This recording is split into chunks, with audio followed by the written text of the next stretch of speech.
guys, welcome along to another Photoshop tutorial. This video we're going to be taking a look at how you can make this clean professional logo in the new Photoshop CS6. As always, if you don't want to follow along with this tutorial, there's a link in the video description where you can download the template for this, and there's also a few templates for other logos and other tutorials that I've made, so be sure to check those out. Okay, so here we are in the new Photoshop CS6. First thing we're going to do is create the new document that we're going to be working with. So if I go to File, New, and just change the width and height to quite high, because it's always better to work with a large version, then you can always make it smaller. Okay, so for the width I'm going to use 1024, and for the height I'm just going to use the same. Alright, so that is okay. Right, now we have our new project, so the first thing I'm going to do is create the background gradient. Just because it looks a little better than if we go for the default white. You can always hide the background layer if you're going to save it for a watermark, and I'll go through that at the end after we're done with creating the logo. Okay, so the first thing we're going to do is select the gradient tool. Now what we have to do is pick the colors that we're going to use for our transition. So if we click this little box up in the top left here, you'll see that we can pick the colors that we want the gradient to transition between. So if you see these little arrow things, what they're called stops. If you double click on the first bottom one, you'll see that we get this box come up where we can choose the color that we want it to be. So I'm just going to pick a grayish color and hit OK on that. And then for the second little stop here, I'm going to change it to another gray, but just make it a bit lighter. Sweet, now hit OK, and then OK again. Now we need to draw our gradient, so click at the bottom of the canvas, holding down shift so it keeps a straight gradient, and then drag it up to the top, and then just let go of the click. Okay, now let's get on to creating some shapes. So, if I right click the shapes tool here, and then choose the ellipse tool, before we start drawing our shape, it's probably best if we set up some guides so we can see and position everything in the right places. If you press Ctrl R on your keyboard, you should see these rulers on the side pop up. If you click on one of the rulers and then drag outwards, you should see this little tealish guide if you haven't changed the color, but yeah, default it's teal. So you just want to kind of drag this into the middle of the canvas, and then it should just kind of snap into place. Now you just want to do the same with the other side. Awesome, so now we've got our guide set up. Let's get on to creating the shapes. Okay, with that ellipse tool that we selected earlier, click in the center of the canvas where we just marked out with our guides and drag out a little bit, and then hold down Alt and Shift. You'll see that the shape extends from the center and it is a perfect circle. Just keep on dragging until it's almost at the edges, and then you can release the click. Now, because we're going to be making a few shapes, you probably want to change the coloring so we know which shape is which. If you click this little fill box up here, you'll see that we can change the color. So I'm just going to choose a dark gray. Awesome. Now if we duplicate this shape layer, you'll see why we're going to do that a bit later on, but just duplicate it by right clicking on it and then clicking duplicate layer. Okay, so now I'm going to cut out a bit of the shape to create that ring around the edge that we saw earlier. So to do this, I'm going to choose the subtract front shape from this first little drop down here. And then you just want to click in the middle of the canvas again, hold down Alt and Shift, and then drag it out so it's just a little smaller than that other circle that we made earlier. Sweet, now let's change the color just to a lighter gray with that same color box there. Okay, now we've just got one more shape to make, so if we go back into that drop down list again and make sure you've chosen to create a new layer. Now just click in the middle of the canvas, hold down Shift and Alt again, and then create another circle a little smaller than the previous one, like that. Awesome. Cool, now let's get on to creating some styles. If you double click that ring layer that we made, should be the middle one, it'll bring up the layer styles window, and from here you want to check the inner shadow, gradient overlay, and drop shadow. Now if we click on the inner shadow text, it'll just change the menu to that inner shadow menu. And to create a little highlight, I'm just going to change the blend mode of this to normal, the color to white, the opacity to 100%, distance to 5 pixels, size to 5 pixels, and that is all for the inner shadow.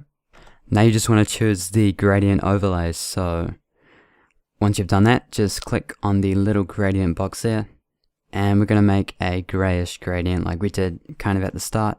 So for this first stop, choose a light gray, and then for the second one, choose a little lighter gray. Cool, now we've done for the gradients, so click OK on that, and then choose the drop shadow style. And all you want to do in here is change the size to about 20, and the rest should just be fine. So now we've done with the layer styles, just hit OK. Okay, so now instead of doing the whole thing again on the center shape, it's probably easier if we kind of copy and paste the layer styles. So you can do this by right clicking the layer that we just put those styles on, and then choosing copy layer style. And then if we go right click the one that we want the styles to go onto, and click paste layer styles, and then it'll just paste those styles onto there. Now here's where we can change the color of that background shape. If you select the shape layer and then choose that fill box at the top left, you can pick the color that you want to change the shape to. So I'm just going to change it to a lightish blue, and you'll see that changes as we change the color. You can of course change this to any color and customize it to your own likings. Awesome, so I think that is it for the shapes. So now we're going to move on to the text. So let's right click the text tool and then choose the horizontal type mask tool. Click outside of the shapes and then type in the text that you want. I'm going to use the letters D and 3. And now I'm just going to change the font to a font called Dodger Condensed. There'll be a link in the video description if you want to use this exact font.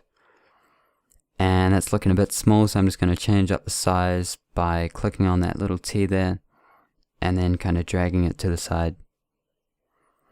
And then to move it, if we hold down Control on our keyboard and then just move this little bounding box, you see that we can position and resize the text as well. So I'm just going to make it so it goes a little out of the shape. That's fine because in the end it'll kind of connect with that little blue part in the background there. Cool, now I click the top shape layer, and then I'm going to make it so that we can just kind of hide that selection that we have from the shape so we can see the blue shape behind it. Easiest way to do this is since we've got a selection, if you hold down Alt and then click the little add layer mask button down here, you'll see that we can hide the text from the shape, which is pretty cool. So now if you want to reposition the text a little bit more, you can click this little chain here just to turn off the lock, and then you can select the layer mask and then choose the move tool, and then you can reposition it by clicking and dragging or just using your arrow keys on your keyboard. Sweet, so that is pretty much it for the text. Now I'm just going to make this look a little better by adding a few highlights and stuff like you saw in the preview I showed you. So if you hold down Control and then click on this colored shape background, we can make a selection from it just so our highlights don't go outside of the shape. And now you just want to create a new layer by clicking the new layer button so we can put the highlight on its own layer. And you just want to make sure that you have that above the colored layer. Now we're going to use the brush tool to make this highlight. So if I choose the brush tool, and then in the canvas, if I hold down Alt and then use my right click button on my mouse, and then I drag this horizontally, you'll see that we can change the size. And if you do it vertically, you'll see that we can change the hardness of the brush. So if I make this about half the size of the shape, and you just want to make sure that you have your white set as your foreground color, and then just click, and if you want to change the layer mode of that to overlay, and if you want to make that highlight a little more or less visible, you can either duplicate it to make it more visible, or you can just lower the opacity to make it a little less visible. So now we've done with that. Now if you want to add some additional gloss similar to the last thing we did but a little different, you just want to create a new layer and make sure it's at the top of the list, and then make sure that you've got the selection of the blue shape again just by holding down Control and clicking on that blue icon. Now we only want this to cover half, so if I choose the marquee tool, which is this one up here, hold down Alt to kind of get rid of the part of the selection, and then I drag this to about half of that little circle there, and then it's just going to remove half of the circle. So if we set white as our foreground color, and then I hold down Alt plus backspace, it's just going to fill the selection to that layer. Now if you just want to change the layer mode to screen, and then you can lower the opacity to your own liking. You can always change the color by double clicking this blue shape icon and then just picking a new one. It's just going to update live, so you can kind of go through, pick the best color that you want that's going to suit your logo. Okay, so now we've basically finished the logo. If you're wanting to save it as a watermark so you can kind of put it on your videos or use it as something else, then you just want to hide that background gradient that we made at the start just by clicking this little hide button or that little eye there that we see beside the layer. And now if we go to File and then click Save, if you change the file type to PNG, which will keep the transparency, and then just hit save, and then we're done. So thanks for watching. If you like this video, be sure to click the like button below and add it to your favorites, share it with your friends, and leave a comment below telling me what you thought. As always, if you want to see more tutorials that I upload, be sure to click the subscribe button as well. Just one more thing as well, if you want to follow me on Facebook and Twitter, basically you'll be able to keep up with all the updates, tutorials that I'm making when they're coming out. You can also submit tutorials that I might create in a future video, so be sure to like me on Facebook and follow me on Twitter. Links in the video description.